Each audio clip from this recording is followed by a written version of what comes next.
Assalamualaikum warahmatullahi wabarakatuh. Madayawag mayo adlaw kaninyong tanan. Magandang araw sa inyong lahat. Nitong nakaraang buwan, naramdaman natin ang bagsik ng bagyong Basyang na sumalanta sa Northern Mindanao. Libo-libo nating kababayan ang nawalan ng tahanan sa loob lamang ng isang gabi.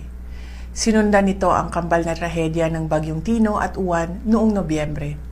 Saksi tayo sa paglubog ng Visayas sa baha at ang malawak na pinsala sa Luzon at Bicol. Ang mga kalamidad na ito ay kumitil ng halos 300 buhay at nagpalikas sa mahigit 1 milyong Pilipino. Ito ang nangyayari kapag kinalimutan natin igalang ang mundong ating kinagisnan. Ang singil ng kapabayaan natin ay pasan ng mga mamamayang Pilipino. Kapag ang bilyong-bilyong inilaan para sa flood control ay ninanakaw o sinasayang, hindi lang natin binibigo ang kalikasan.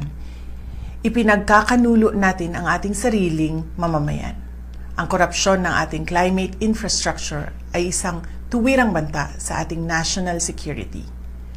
Nang inilunsad ng Office of the Vice President ang pagbabago, A Million Trees Campaign, nakita ko ang kayang gawin ng mga Pilipino.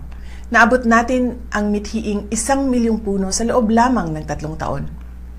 Nagtanim tayo ng 1 milyong puno upang patibayin ang ating mga bundok at buhayin ang ating mga watershed. Ito ay isang nature-based solution upang maibsan ang baha.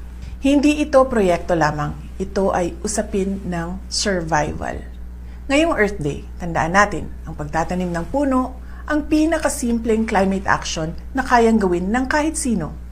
Hindi natin kailangan ng dambuhalang budget. Ang kailangan natin ay punla at ang paninindigan para sa kinabukasan ng ating mga anak. Hindi mapipigilan ng 1 puno ang bagyo, ngunit ang 1 milyong puno na itinanim ng mga Pilipinong nagpasyang lumaban, yan ang magpapalakas ng ating disaster resilience. Kailangan ng kalikasan ang ating pakikipagtulungan. Kailangan nito ang ating mga kamay sa lupa. Mahalin natin ang Pilipinas para sa Diyos sa bayan at sa bawat pamilyang Pilipino. Syukran.